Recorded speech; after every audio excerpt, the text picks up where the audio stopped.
Hello प्यारे मित्रों, देश के नौजवानों, साथियों, सभी का स्वागत अभिनंदन है उत्कर्ष की इस पवित्र धरा पर। मैं के.आर. चावड़ा तहे दिल से आपका उत्कर्ष डिफेंस एकेडमी के यूट्यूब चैनल पर हार्दिक स्वागत अभिनंदन करता हूं। मैं आज लेकर आया हूं विशेष फिजिक्स के वो महत्वपूर्ण एमसीक्यू, वो मॉक क्वेश्चंस जो बार बार एग्जाम में पूछे जाते हैं। और ये क्वेश्चन, ये प्रश्न मित्रों बार बार air force X group, navy SSR, NDA और जहां भी आपको फिजिक्स का पोर्शन मिलता है वहां बार बार ये क्वेश्चन रिपीट होते हैं। तो इन क्वेश्चंस को आप विशेष कीजिएगा। बहुत बेहतरीन 20-20 क्वेश्चन की सीरीज के अंदर मैं आपको ये करवाने वाला हूं और एक बहुत बड़ी महाघोषणा, एक बहुत बड़ा आपके सामने में एक आकर्षक उपहार भी रखने वाला हूं। और उस उपहार को जानने के लिए जुड़े रहें और अंतिम तक इसके देखते रहें। शानदार तरीके से देखिएगा। पहला क्वेश्चन, फटाक से पेन और कॉपी निकाल लीजिए और मुझे अंतिम रूप से बताना है कि किसके कितने सही हो रहे हैं। मैं चल रहा हूं फर्स्ट क्वेश्चन के अंदर। फर्स्ट क्वेश्चन हमारा क्या कह रहा है? पहला, इस मॉक का पहला क्वेश्चन देखिएगा। The dimensions of the kinetic energy are, गतिज ऊर्जा की विमाएं क्या हैं? तो फ्रेंड मैं कहूंगा गतिज ऊर्जा ई काइनेटिक होता है ½ mv²।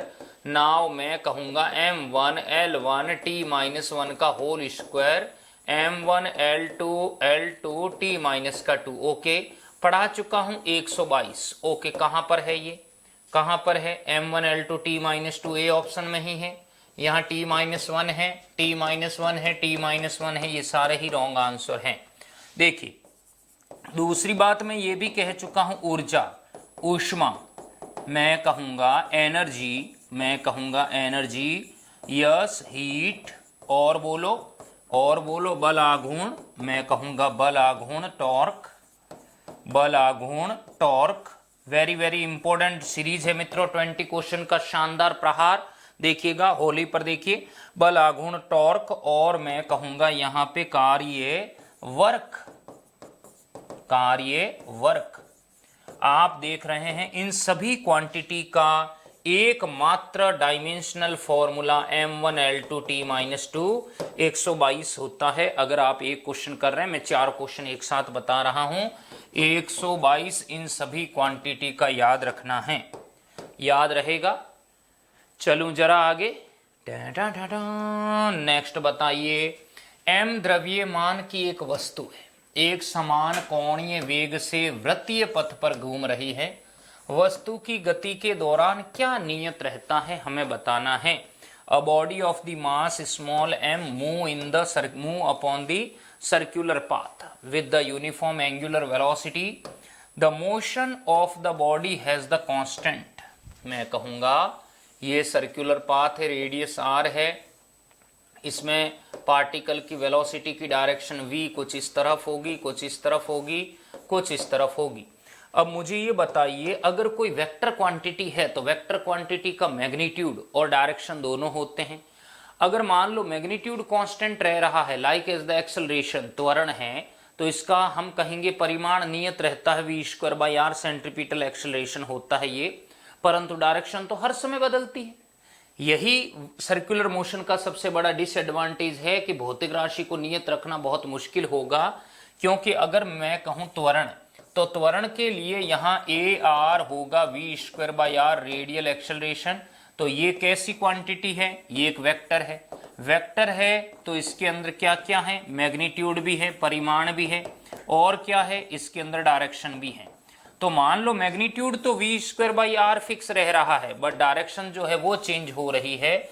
वो चेंज कैसे हो रही है? ये कभी इस दिशा में, कभी इस दिशा में, तो इस वजह से त्वरण नियत नहीं रहने वाला, ये गलत है।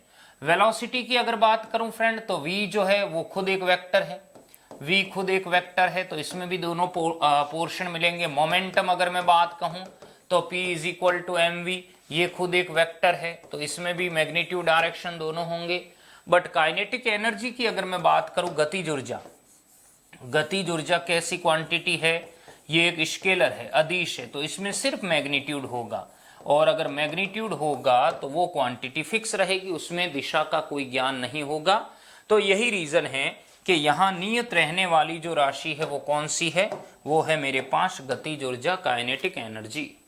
कीजिए थम्स अप जब मिल बैठेंगे हम सब। चलूं जरा नेक्स्ट बोलिए, a bullet of a mass 5 kg is shot from a gun mass 5 kg। The nozzle velocity of the bullet is 500 metre per second. Recoil velocity of the gun is बताना है। वही मोमेंटम कंजर्वेशन लॉ, संवेग संरक्षण नियम पे bullet का मास दिया हुआ है, shoot from the gun mass 5 kg। ये ऐसी कैसी बंदूक है मित्रों, देखिए बुलेट का भी मास 5 kg है, बंदूक का भी मास 5 kg है। चलिए, नोजल वेलोसिटी जो है 500 मीटर पर सेकंड है। Recoil velocity of the gun हमें बोला है 5 ग्राम है। ओके, 5 ग्राम द्रव्यमान के गोली है, 5 किलोग्राम की बंदूक से दागी जा रही है। गोली का अग्र वेग 500 मीटर पर सेकंड है, तो रिकॉइल वेलोसिटी तो आप यहां बुलेट का के नहीं आएगा, सिर्फ जी आएगा। कहने का मतलब है ओनली 5 ग्राम है, बुलेट का मास 5 ग्राम है। ओके, तो बंदूक की नोजल से दागी गई है, अग्र वेलोसिटी ये है, तो प्रतिक्षिप्त देखिए, तो मैं कहूंगा कौन सा नियम है, किस पर बेस्ड है ये नियम किस पर आधारित है, देखिए संवेग संरक्षण नियम पर। मैं कहूंगा मोमेंटम कंजर्वेशन लॉ पर, यूजिंग काजल, मैं कहूंगा using momentum conservation law, using momentum conservation law. Okay, तो ऐसी कंडीशन में क्या होगा, देखिए सबसे पहले मैं कहूंगा मास ऑफ बुलेट। तो जब मास ऑफ बुलेट रिकॉइल नहीं हुई, मास ऑफ बुलेट और ये वेलोसिटी ऑफ बुलेट क्या है, 0, जब गोली नोजल से नहीं निकली है। और मास ऑफ गन और velocity of recoil of the gun, तो वो भी 0, क्योंकि अभी प्रतिक्षिप्त नहीं हुई। अब गोली बाहर निकली, अगर बाहर निकलती हैं, इसको स्मॉल m करो, ज्यादा बेटर रहेगा, small m mass of bullet. अब गोली अगर बाहर निकल रही है तो ये है मास ऑफ बुलेट, ठीक है, और कितनी वेलोसिटी से निकल रही है, मान लीजिए u ऑफ बुलेट, और ये मास ऑफ गन और वेलोसिटी ऑफ गन, मुझे ये फाइंड करना। इधर आ गया 0 बराबर क्या हो गया, mass of bullet u of bullet plus mass of gun velocity of gun. कैसे लाऊंगा मैं, बताएं जरा। Velocity of gun is equal to होगा माइनस का mass of bullet u of bullet बट्टे मास ऑफ गन। आओ मैदान में, बताओ जरा जल्दी से। मास ऑफ बुलेट कितना है, गोली का द्रव्यमान 5 ग्राम, तो 5 10 की घात -3 kg। u ऑफ बुलेट कितना है 500, और कितना है मास of gun 5 kg।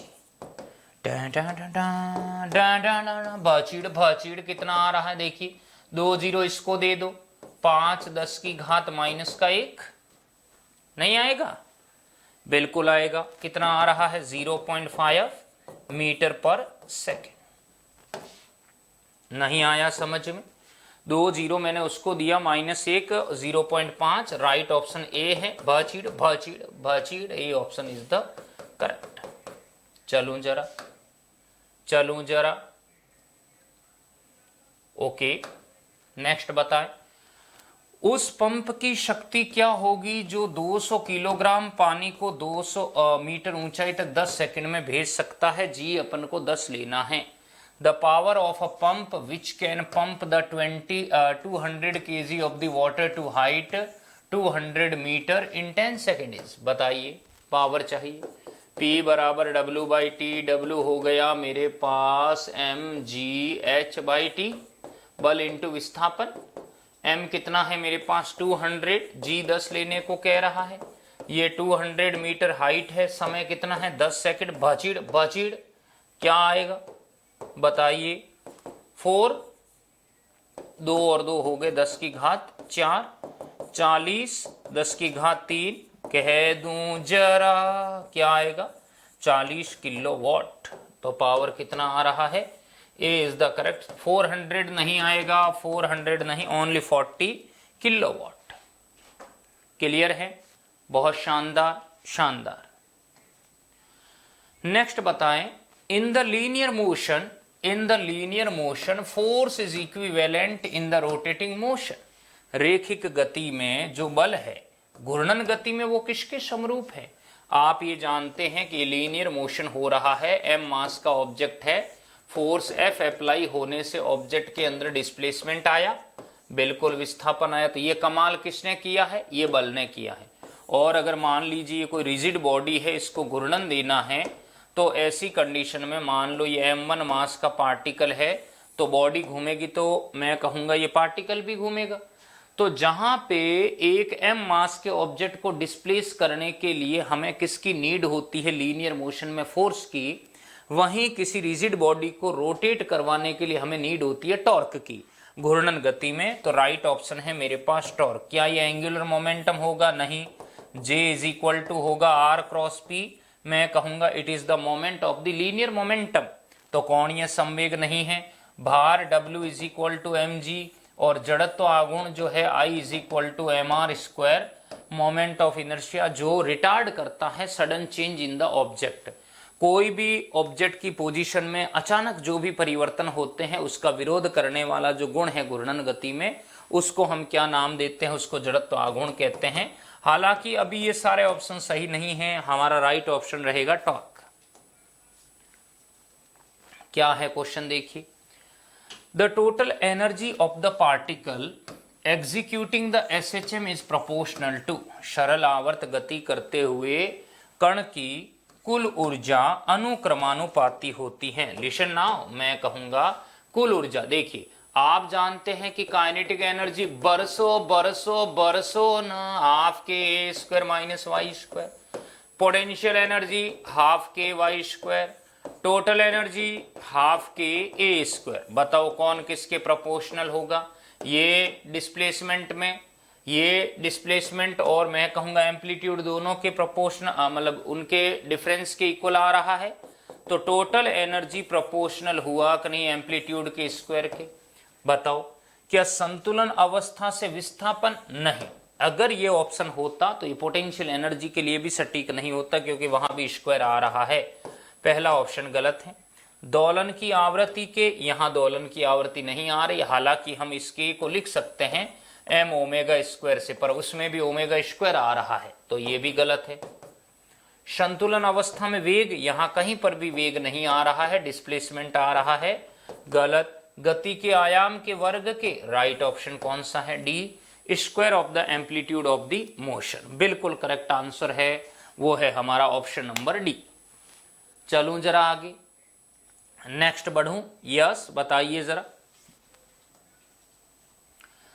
The adiabatic elasticity of the hydrogen gas gamma 1.4 at NTP is. सामान्य ताप तथा दाब पर हाइड्रोजन गैस में गामा 1.4 की रुद्धोष्म प्रत्यास्थता कितनी है? बहुत शानदार क्वेश्चन। रुद्धोष्म प्रत्यास्थता, elasticity of the adiabatic process पूछा है। हालांकि ये जो कॉन्सेप्ट है वो लाप्लास ने दिया है। कैसे आएगा जरा देखिए। अगर हम समतापी की बात करें, आइसोथर्मल, अगर हम आइसोथर्मल की बात करते हैं तो आइसोथर्मल के अंदर क्या होगा? आइसोथर्मल के अंदर बॉयल्स लॉ के अकॉर्डिंग पीवी इनवर्सली वी, तो बोलो ना पीवी प्रोपोर्शन, पीवी बराबर के। अगर हम इसकी बीटा का मतलब है इलास्टिसिटी, बीटा का मीनिंग है इलास्टिसिटी। वैसे क्या नाम है बीटा का? बीटा का क्या नाम है? बीटा का नाम है मित्रों आयतन प्रत्यास्थता गुणांक, बल्क मॉड्यूलेशन या बल्क मॉड्यूलस। तो यहां पे जो बीटा आता है वो इक्वल टू आता है प्रेशर के। किसके आता है? प्रेशर, मैं कहूंगा दाब के। ये किसकी बात हुई है? ये पूरी के पूरी जो बात हुई है वो आइसोथर्मल समतापी के लिए हुई है।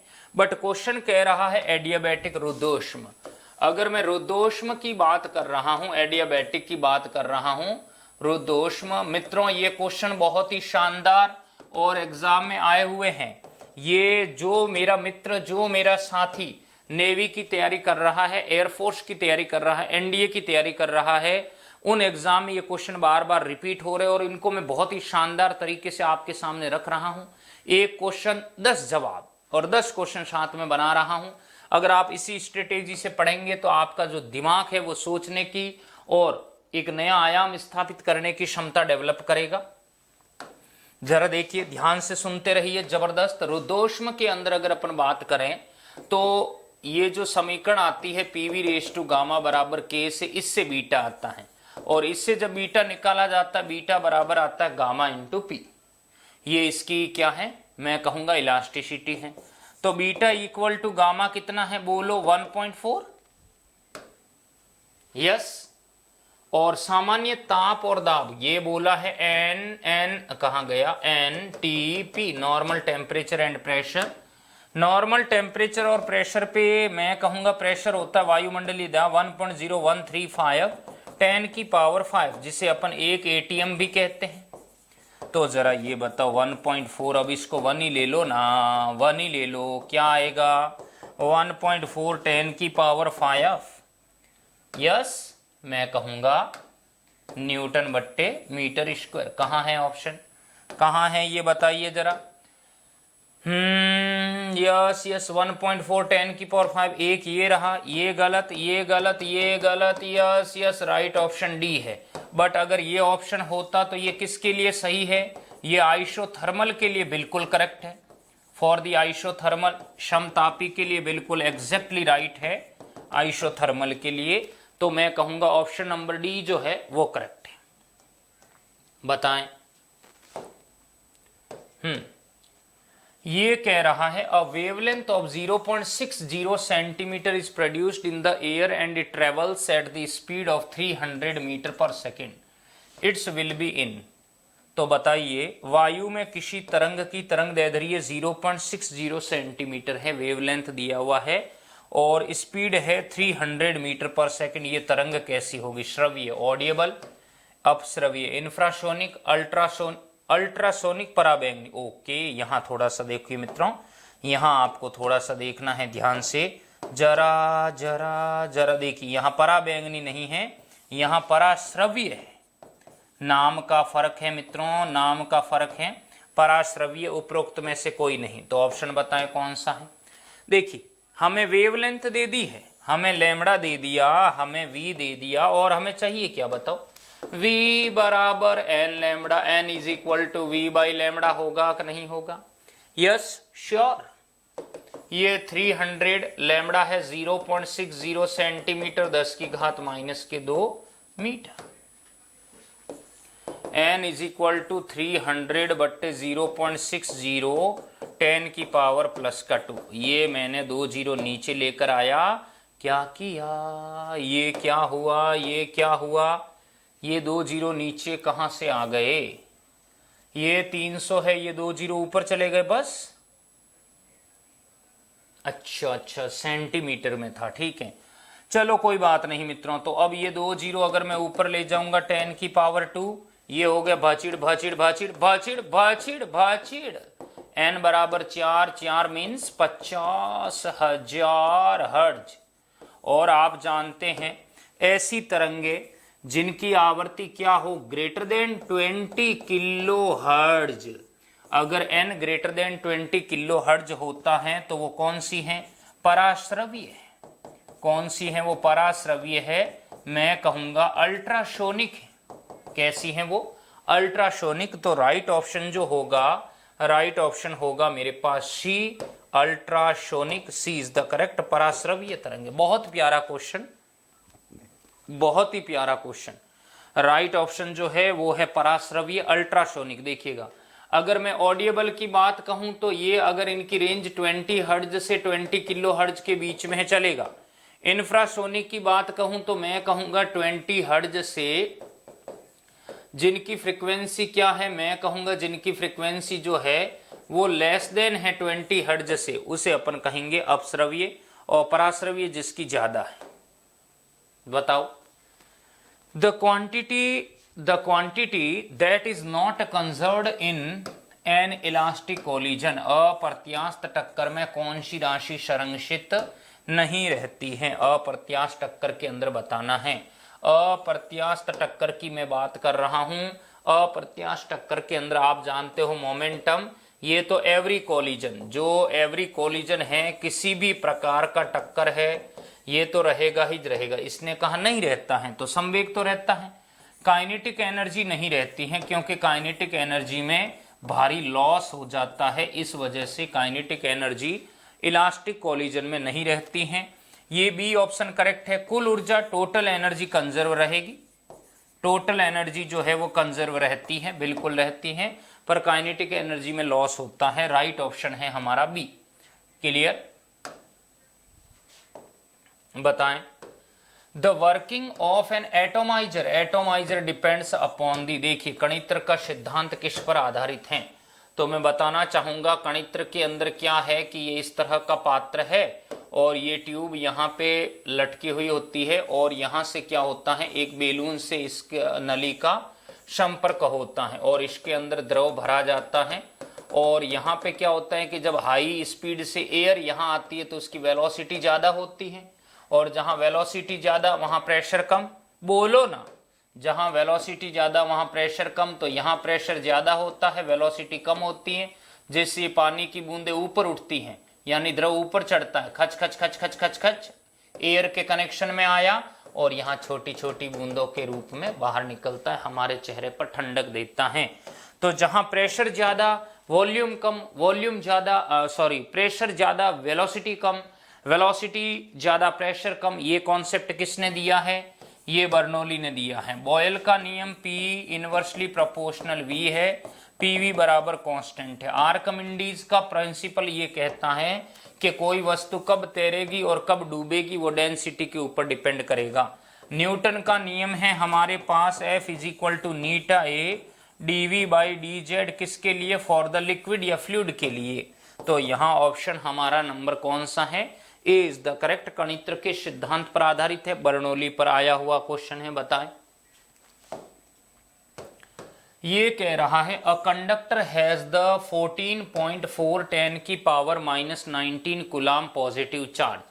The conductor has the charge on the electron 1.6 10 की पावर -19 कूलाम। एक चालक है, उसके ऊपर इतना आवेश है, पॉजिटिव चार्ज है, कंडक्टर हैज द इलेक्ट्रॉन, उसके अंदर इलेक्ट्रॉन, नंबर ऑफ इलेक्ट्रॉन कितने हैं ये हमें बताना है। एक चालक पर 14.4 10 की घात -19 कूलाम का धनावेश है। चालक ओके, इलेक्ट्रॉन पर आवेश 1.6 10 की घात -19 कूलाम है, ठीक है। तो ये क्या कहना चाह रहा है, ये इलेक्ट्रॉन, नंबर ऑफ इलेक्ट्रॉन चाहता है, तो Q बराबर एनी, बोलो ना, बरसों बरसों बरसों बरसों। Q कितना है, Q है हमारे पास 14.4 10 की घात -19, E कितना है 1.6 10 की घात -19। बोलो हर हर महादेव, भचीड़ भचीड़ भचीड़ भचीड़, कितना हो गया, भच भच, कितना आया 9, 16 नंबे 144। अब मुझे ये बताओ कि n तो 9 आ गया, पर यहां दो ऑप्शन हैं, अधिक होंगे कि कम होंगे, तो ये हटा दो दोनों ऑप्शन। अब इसके लिए थ्योरी देखो, क्या बोला, धनावेश है, क्या बोला, धनावेश है, पॉजिटिव चार्ज है। मित्रों, पॉजिटिव चार्ज कोई बॉडी तभी गेन करती है जब वो इलेक्ट्रॉन क्या करती है, डोनेट करती है, तभी उसके ऊपर पॉजिटिव चार्ज आता है। इसका मतलब इलेक्ट्रॉन लिए नहीं है, इलेक्ट्रॉन दिए है। तो बताओ 9 इलेक्ट्रॉन कम होंगे ज्यादा होंगे, तो 9 इलेक्ट्रॉन कम होंगे, क्योंकि अगर लेता तो 9 इलेक्ट्रॉन ज्यादा होते। राइट ऑप्शन है हमारा नंबर डी। तो चलूं आगे, नेक्स्ट देखें जरा क्या कहना चाह रहा है।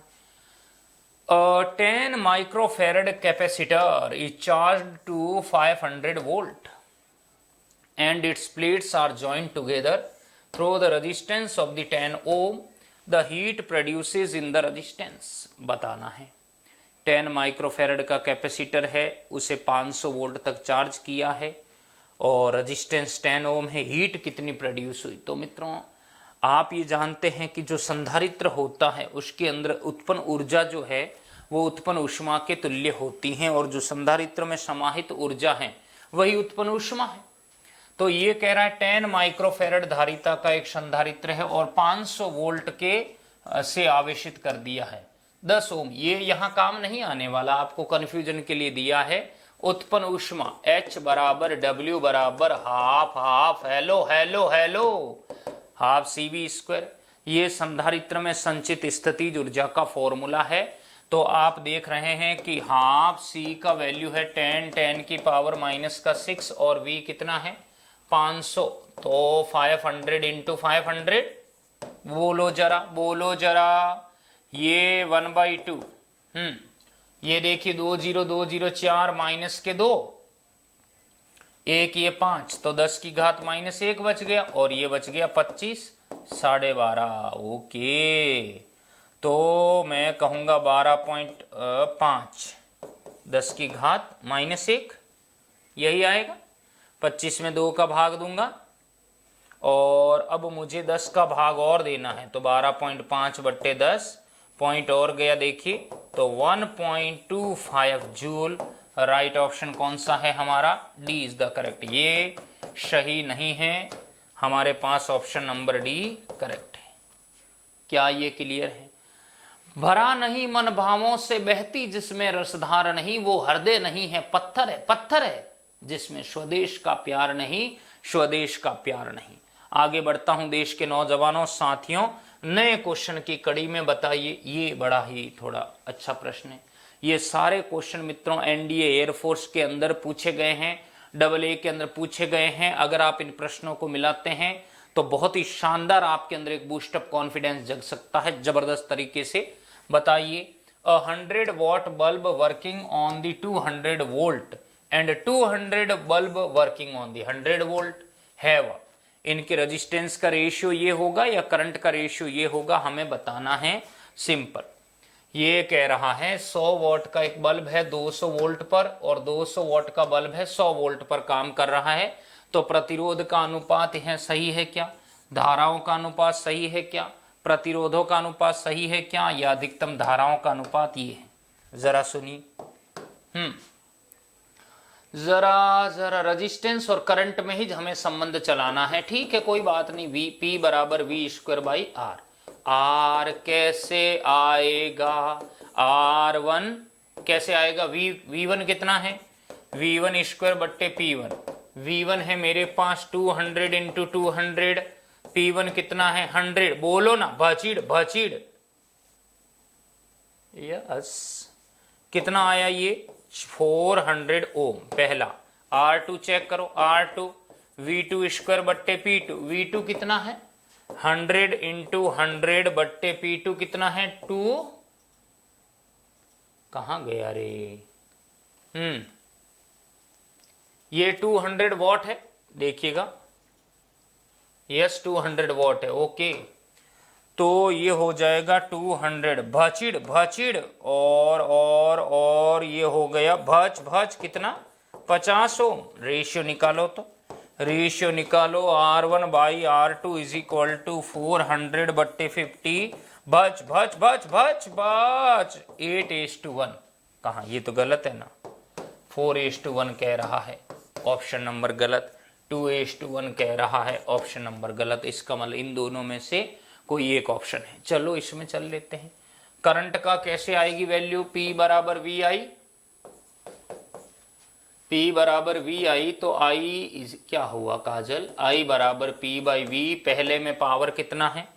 पहले में पावर है 100 और 200 वोल्ट है। ओके, ये है 100 और ये है 200। यही करूंगा मैं। भच 1/2। ये पहले की करंट है I1।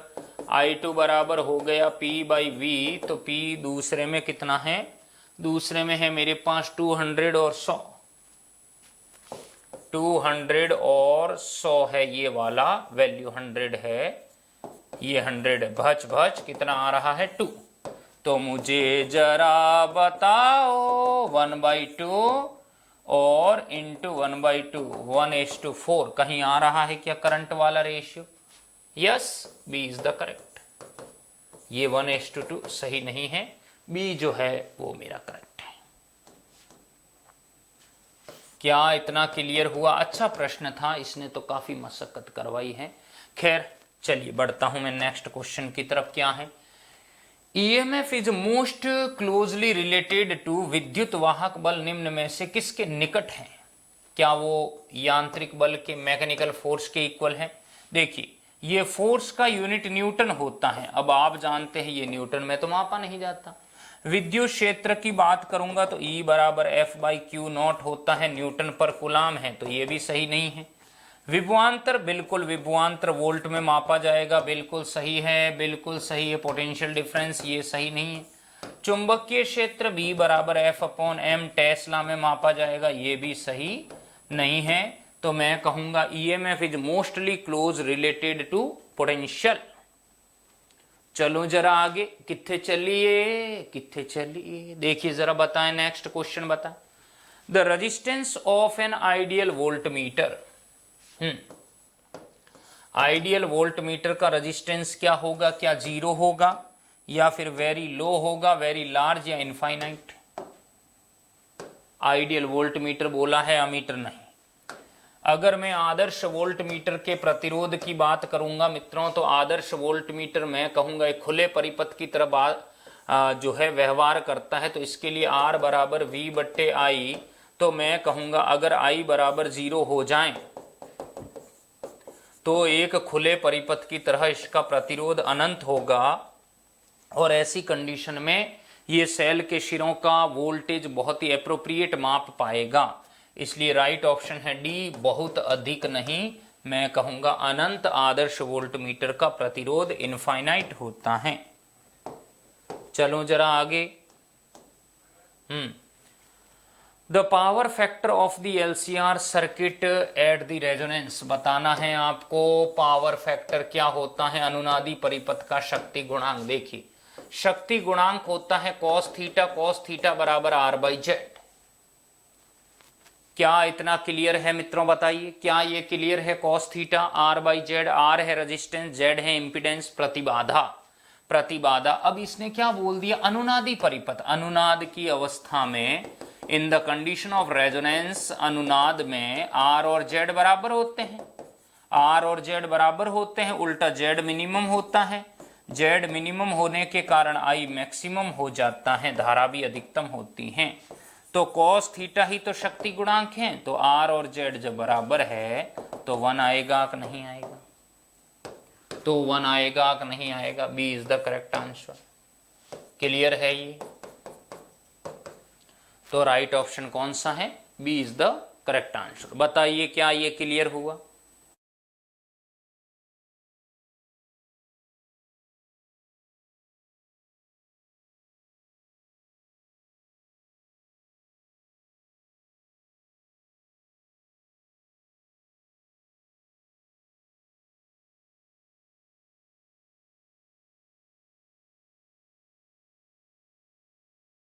चलो जरा आगे। नेक्स्ट क्वेश्चन हमें क्या सिखा रहा है? बहुत ही प्यारा प्रश्न देखिए। A straight conductor of the length 0.4 metre is moved with the speed of the 7 metre per second perpendicular to the magnetic field of the intensity 0.9 weber per metre square. Induced EMF across the conductor. देखिए आपको L दिया गया है, V दिया गया है, और यहां पे वेबर बट्टे मीटर स्क्वायर भी दिया गया है। आपको ईएमएफ पूछ रहा है, सुनिएगा। 0.4 मीटर लंबाई का एक सीधा चालक है, 0.9 वेबर प्रति मीटर स्क्वायर चुंबकीय क्षेत्र के लंबवत 7 मीटर पर सेकंड के वेग से गतिमान है। तो चालक के शिरों पर प्रेरित विद्युत वाहक बल क्या होगा? जरा सुनिएगा, विशेष ध्यान से देखिएगा। तो ईएमएफ हमें चाहिए, E बराबर क्या होगा? E बराबर मैं कहूंगा जब V दिया हो, B दिया हो, L दिया हो, तो E बराबर क्या होगा? VBL। E बराबर VBL, तो V कितना है मेरे पास? मैं कहूंगा 7, और B कितना है? 0.9, 0.4, 10 कितना आ रहा है बताओ? 9 चौके 36 इंटू 7 बट्टे 100, 7 छंग 42, 4 7 21, और 4 कितने हो गए भाई? 25 बट्टे 100 कितना आएगा? 2.52 वोल्ट। नहीं आया। क्या ये क्वेश्चन नहीं आया? E बराबर VBL का कॉन्सेप्ट मित्रों ये अगर कोई रॉड है पी क्यू, अगर ये मूव करती है तो इसके अक्रॉस जो पोटेंशियल होता है उसे अपन E इक्वल्स टू VBL से रिप्रेजेंट करते हैं, जिसे गतिक विद्युत वाहक बल भी, डायनामिक EMF भी कहते हैं। ऐसा आपको मैंने पढ़ाया था, E बराबर VBL। और अगर इसका वेक्टर फॉर्म करें, बोलो ना, मैं कहूंगा V क्रॉस B और ये L। आया समझ में? नहीं आया क्या? क्लियर है ये? तो इस तरह से मित्रों ये समीकरणें सॉल्व होती हैं। आशा करूंगा आपको बेहतर ढंग से समझ आया। अगला क्वेश्चन हमें क्या कह रहा है, सुनिएगा। The unit of the magnetic moment is, चुंबकीय आघूर्ण का मात्रक है। क्या है? देखिए, चुंबकीय आघूर्ण का मात्रक, अगर हम चुंबकीय आघूर्ण की बात करें तो m बराबर होता है m इंटू 2L। m क्या है? एम्पियर इंटू मीटर, 2L क्या हो जाएगा? मीटर। बोलिए हर हर Mahadev, ampere metre square. Yes, हमें बोला है डाइपोल मोमेंट किसका? मैग्नेट वाला। तो m बराबर ये हो गया एम्पियर मीटर स्क्वायर। कैसी क्वांटिटी है? याद रखना ये वेक्टर है। कैसी क्वांटिटी है? वेक्टर है। डायमेंशन हो जाएगा m0, L2, T0 और A1। क्या है? राइट ऑप्शन है हमारा D. Ampere metre pole strength का है, ध्यान रखना। पोल स्ट्रेंथ, पोल स्ट्रेंथ का मीनिंग जानते हैं मित्रों? पोल स्ट्रेंथ का मीनिंग है ध्रुव प्राबल्यता। क्या है? मैं कहूंगा ध्रुव प्राबल्यता। वेबर प्रति मीटर, वेबर फाई बराबर बी डॉट ए कहेंगे तो बी बराबर फाई बाई ए हो सकता है। वेबर प्रति मीटर स्क्वायर पॉसिबल है, ये नहीं है। राइट ऑप्शन कौन सा है हमारा? डी। चलूं आगे? क्या मैं आगे बढ़ूं? जरा जल्दी से बताएं। The minimum distance between the object and it's real image for the concave mirror. बहुत ही प्यारा प्रश्न। अवतल दर्पण के सामने स्थित किसी वस्तु और इसके वास्तविक प्रतिबिंब के बीच में न्यूनतम दूरी, न्यूनतम से न्यूनतम दूरी आप कब कैलकुलेट कर सकते हैं? जरा सुनिए। अवतल दर्पण है, ये मैं कहूंगा कॉनकेव मिरर है। जरा सुनिए, जरा सुनिए। कॉनकेव मिरर है। खच खच खच खच खच खच खच खच खच खच, देख रहे हैं आप? देख रहे हैं आप? और ये मान लीजिए, मैं कहूंगा ये एक ऑब्जेक्ट है। कहां पर है? ये सी पर है। ये सी पर है। प्रकाश किरण आएगी, फोकस से जाएगी, कित्थे चलिए, कित्थे चलिए। अब आप देख रहे हैं कि जो फोकस से जाती है, जो फोकस से जाती हैं, काम नहीं जमा इससे। तो मैं कहूंगा जो फोकस से जाएगी वो मुख्य अक्ष के समांतर हो जाएगी परावर्तन के पश्चात। परावर्तन के पश्चात मुख्य अक्ष के क्या हो जाएगी? ये समांतर हो जाएगी। तो ऐसी कंडीशन में आप देख रहे हैं कि प्रतिबिंब कहाँ बन रहा है? प्रतिबिंब जो है वो सी पर ही बन रहा है। ये ए बी वस्तु थी और ए डैश बी डैश प्रतिबिंब है, इमेज है। तो यहां आपने देखा मिनिमम से मिनिमम डिस्टेंस, मिनिमम कहाँ है? जहां बिंब है वहीं प्रतिबिंब है। तो बताओ डिस्टेंस इक्वल टू 0 नहीं आएगा क्या? राइट ऑप्शन है मेरे पास डी। क्या इतना नहीं आया समझ में? डिस्टेंस क्या आ रहा है मेरे पास? 0। नेक्स्ट बताएं। Which one of the relation is the correct between the time period and the number of orbit while an electron is revolving in a orbit? कैसे? Which one of the relation is correct between the time period and number of orbits while an electron is revolving in the orbit? कहने का मतलब ये है कि time period और number of orbit के संदर्भ में कौन सा कथन सत्य है? किसी कक्षा में घूम रहे इलेक्ट्रॉन के आवर्तकाल और इसकी कक्षा की संख्या के बीच में संबंध क्या है? अभी बता देते हैं, अभी बताते हैं। देखिएगा कैसे कैसे। देखिए, अगर कोई इलेक्ट्रॉन सर्कुलर पाथ पे चक्कर लगा रहा है, बोलो जय हो, ओके, आर रेडियस है, तो मुझे बताएं इसका वेलोसिटी टेंजेंशियल डायरेक्शन में होगा कि नहीं होगा? बिल्कुल होगा।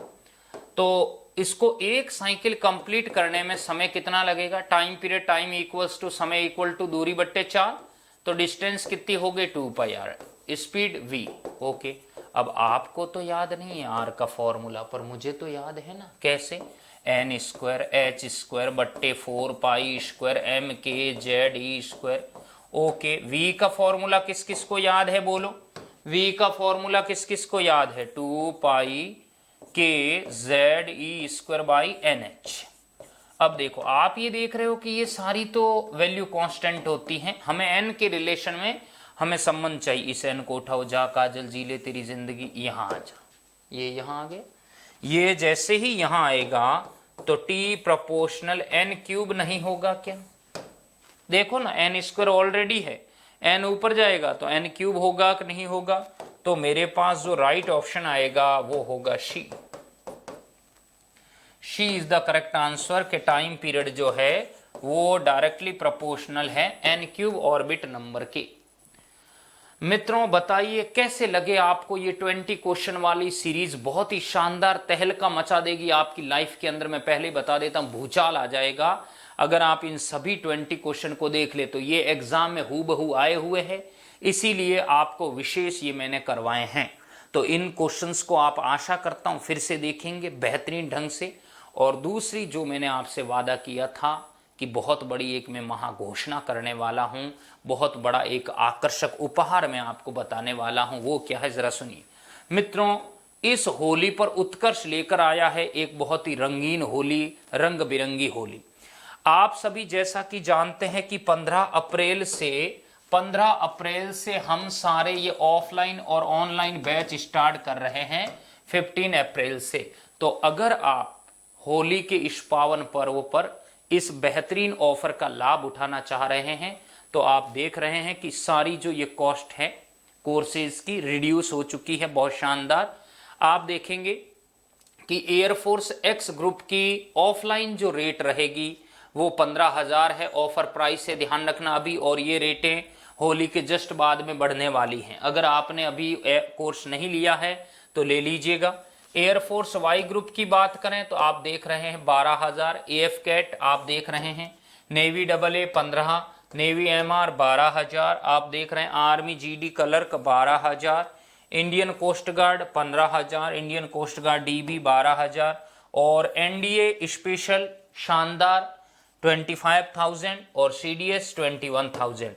ये सारे कोर्सेज की जो रेट है, ऑफलाइन बैचेज की जो रेट है मित्रों, ये होली के इस पावन पर्व पर रिड्यूस हो रखी है, ऑफर के अंदर है। इसके बाद आपको ऐसा ऑफर नहीं मिलने वाला। और अब आप जानना चाहोगे कि सर ये तो ऑफलाइन की बात हो गई, ऑनलाइन की कैसे करोगे जो हमारा लाइव फ्रॉम क्लासरूम चलेगा?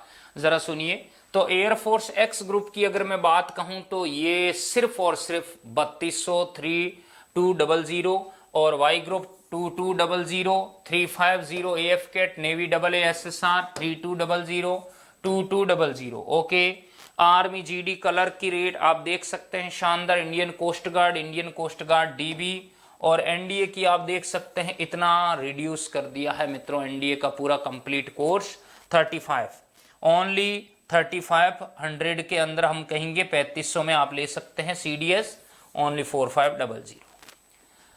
तो आशा करूंगा मित्रों आप सभी इस होली के पावन पर्व का लाभ उठाकर इस ऑफर का फायदा उठाएंगे और उत्कर्ष डिफेंस एकेडमी के साथ अपने उज्जवल भविष्य का जो रास्ता है वो तय करेंगे। बढ़ते रहें आगे। सभा को विराम देता हूं यहीं पर। नसीब किस्मत सूल पत्थर सब तेरे इम्तिहान है, तो वहीं पर जिंदा है जहां तेरे हौसलों में जान है, जहां तेरे हौसलों में जान है। थैंक यू मित्रों, thank you, take care, bye bye, जय हिंद।